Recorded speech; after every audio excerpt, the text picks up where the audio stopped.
चमत्कारी पत्थर। एक गरीब परिवार का लड़का था।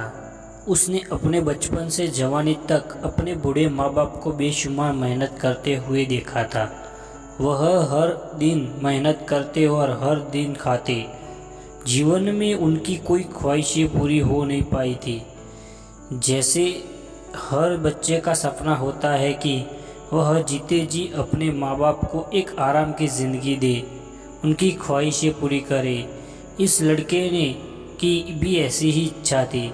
जैसे जैसे माँ बाप की उम्र बढ़ती जा रही थी, इस लड़के को लगता जा रहा था कि कहीं उसके मन की यह इच्छा अधूरी रह न जाए। एक दिन इस लड़के को कहीं से एक सिद्ध पुरुष के बारे में पता चला। लड़के ने सोचा अगर वह इस सिद्ध पुरुष से कोई ऐसी चीज़ मांग ले जिससे वह अमीर बन पाए, तो वह अपने माँ बाप को वो सब दे पाएगा जो वह उन्हें देने की सोच रहा है। लड़का किसी तरह उस सिद्ध पुरुष का पता लगाकर उस तक पहुंच गया। उस सिद्ध पुरुष की सेवा करने लगा। काफ़ी दिनों तक उस पुरुष की सेवा करने के बाद सिद्ध पुरुष ने उसे ऐसा करने का कारण पूछा। तब लड़के ने सिद्ध पुरुष को सब कुछ सच सच बता दिया। सिद्ध पुरुष को यह बात जानकर खुशी हुई कि लड़का अपने लिए नहीं लेकिन अपने माँ बाप के लिए धन दौलत कमाना चाहता है।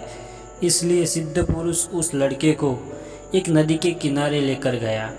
सिद्ध पुरुष ने लड़के से कहा कि मैं चाहूँ तो तुम्हें एक चुटकी में अमीर बना सकता हूँ, लेकिन अगर ऐसा हुआ तो तुम इस तरह मिली धन दौलत की कीमत नहीं समझोगी। इसलिए मैं तुम्हें इस जगह लेकर आया हूँ।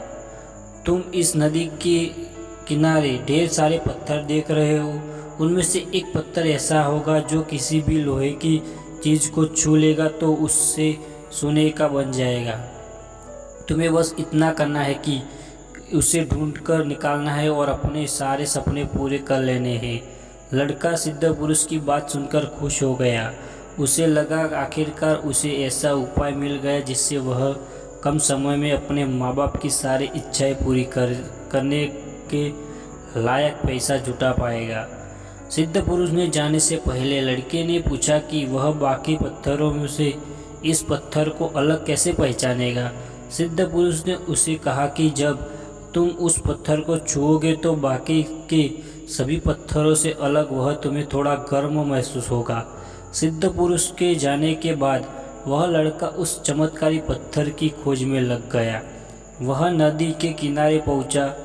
वह एक पत्थर उठाता और छूकर देखता, महसूस करता और बाद में उस पत्थर को नदी में के पानी में फेंक देता ताकि वह दोबारा उसके हाथ में न आए।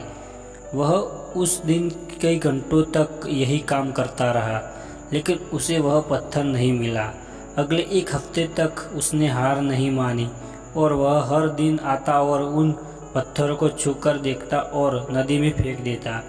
जैसे जैसे दिन बीतते जा रहे थे वह पत्थरों को चुनने में और छूने में जल्दबाजी करने लगा। वह जल्दी से पत्थर उठाता और कुछ ही पलों में उसे नदी में फेंक देता। यह अब उसकी आदत बन गई थी। धीरे धीरे 2 महीने बीत गए। आखिरकार वह पत्थर उसके हाथ में आया जो बाकी पत्थर से गर्म था, लेकिन जैसे ही उसकी आदत बन गई थी पत्थर उठाना और तुरंत नदी में फेंक देना, उसने उस पत्थर के साथ भी वैसा ही किया। उसने पत्थर को उठाया, पल भर में नदी में फेंक दिया। फिर उसे महसूस हुआ कि वह वही पत्थर था जिसे वह इतने दिनों से ढूंढ रहा था। वह पत्थर उसके हाथ आया भी और नहीं भी। उसे अपने आप पर, अपने उतावलेपन पर और अपनी लापरवाही पर बहुत गुस्सा आया। दोस्तों, इस कहानी से मैं काफ़ी रिलेटेड कर पाता हूँ। आप कर पाते हैं या नहीं मुझे नहीं पता। अगर हम अपनी ज़िंदगी में आने वाले हर एक दिन को उस पत्थर की तरह देखें तो क्या हम भी उन्हें ऐसे ही बिना जांचे, बिना उनका अच्छे से इस्तेमाल किए वेस्ट नहीं कर रहे? क्या हम हर एक दिन को कुछ नई चीज़ें सीखने के लिए खर्च नहीं कर सकते? हम हर दिन को हल्के में लेने लगते हैं और कभी कभी हमें मिल रही बड़ी और अपॉर्चुनिटी को हम भी हल्के में ले लेते हैं और फिर हम कभी सफल नहीं हो पाते।